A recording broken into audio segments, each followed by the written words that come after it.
Hi friends, ತಮ್ಮೆಲ್ಲರಿಗೂ Umesh cinema ಪ್ರಪಂಚಕ್ಕೆ ಆತ್ಮೀಯ ಸ್ವಾಗತ. ಫ್ರೆಂಡ್ಸ್, ನಾವಿಂದು ಕಮಲ್ ಹಾಸನ್ ರವರು ನಟಿಸಿರುವ ಕನ್ನಡ ಚಲನಚಿತ್ರಗಳ ಬಗ್ಗೆ ತಿಳಿದುಕೊಳ್ಳೋಣ. ಫ್ರೆಂಡ್ಸ್, ಕಮಲ್ ಹಾಸನ್ ರವರು ಕನ್ನಡ, ತೆಲುಗು, ತಮಿಳು, ಮಲಯಾಳಂ, ಹಿಂದಿ, ಇಂಗ್ಲೀಷ್ ಹೀಗೆ ಅನೇಕ ಭಾಷೆಗಳಲ್ಲಿ ನಟಿಸಿದ್ದು, ಕನ್ನಡದಲ್ಲಿ ಅವರು 6 ಚಲನಚಿತ್ರಗಳಲ್ಲಿ ನಟಿಸಿರುತ್ತಾರೆ.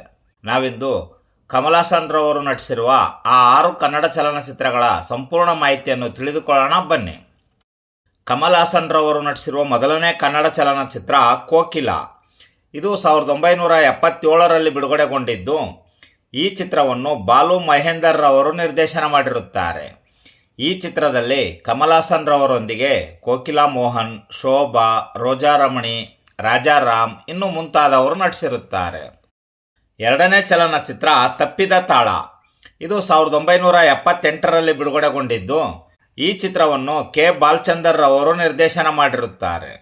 ಈ ಚಿತ್ರದಲ್ಲಿ ಕಮಲ್ ಹಾಸನ್ ರವರೊಂದಿಗೆ ಸೂಪರ್ ಸ್ಟಾರ್ ರಜನಿಕಾಂತ್, ಸರಿತಾ, ಸುಂದರ್ ರಾಜ್, ಪ್ರಮೀಳಾ ಜೋಶಾಯ್, ಉಮೇಶ್ ಇನ್ನೂ ಮುಂತಾದವರು ನಟಿಸಿರುತ್ತಾರೆ. ಮೂರನೇ ಚಲನಚಿತ್ರ ಮರಿಯಾ ಮೈ ಡಾರ್ಲಿಂಗ್.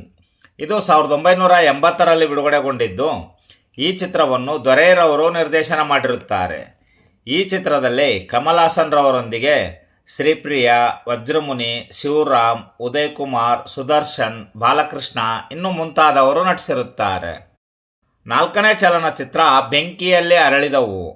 ಇದು 1983ರಲ್ಲಿ ಬಿಡುಗಡೆಗೊಂಡಿದ್ದು, ಈ ಚಿತ್ರವನ್ನು ಕೆ ಬಾಲಚಂದರ್ ರವರು ನಿರ್ದೇಶನ ಮಾಡಿರುತ್ತಾರೆ. ಈ ಚಿತ್ರದಲ್ಲಿ ಕಮಲ್ ಹಾಸನ್ ರವರೊಂದಿಗೆ ಸುಹಾಸಿನಿ, ಜಯಜಗದೀಶ್, ಶರತ್ ಬಾಬು, ರಾಜು, ರಾಮಕೃಷ್ಣ, ಲೀಲಾವತಿ, ಪವಿತ್ರ ಇನ್ನೂ ಮುಂತಾದವರು ನಟಿಸಿರುತ್ತಾರೆ. ಐದನೇ ಚಲನಚಿತ್ರ ಪುಷ್ಪಕ ವಿಮಾನ. ಇದು 1987ರಲ್ಲಿ ಬಿಡುಗಡೆಗೊಂಡಿದ್ದು, ಈ ಚಿತ್ರವನ್ನು ಸಂಗೀತಂ ಶ್ರೀನಿವಾಸ್ ರಾವ್ ರವರು ನಿರ್ದೇಶನ ಮಾಡಿರುತ್ತಾರೆ. ಈ ಚಿತ್ರದಲ್ಲಿ ಅಮಲಾ, ಟೀನು ಆನಂದ್, ಲೋಕ್ನಾಥ್, ಪ್ರತಾಪ್ ಪೋತನ್, ಫರೀದಾ ಜಲಾಲ್ ಇನ್ನೂ ಮುಂತಾದವರು ನಟಿಸಿರುತ್ತಾರೆ. ಕಮಲ್ ಹಾಸನ್ ರವರು ನಟಿಸಿರುವ 6ನೇ ಮತ್ತು ಕೊನೆಯ ಕನ್ನಡ ಚಲನಚಿತ್ರ ರಾಮ ಶ್ಯಾಮ ಬಾಮ.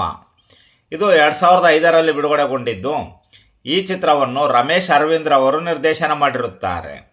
ಈ ಚಿತ್ರದಲ್ಲಿ ಕಮಲ್ ಹಾಸನ್ ರವರೊಂದಿಗೆ ರಮೇಶ್ ಅರವಿಂದ್, ಡೈಸಿ ಬೋಪಣ್ಣ, ಶ್ರುತಿ, ಊರ್ವಶಿ, ಅನಿರುದ್ಧ್, ದತ್ತಣ್ಣ, ಪ್ರತಿಮಾದೇವಿ ಇನ್ನೂ ಮುಂತಾದವರು ನಟಿಸಿರುತ್ತಾರೆ.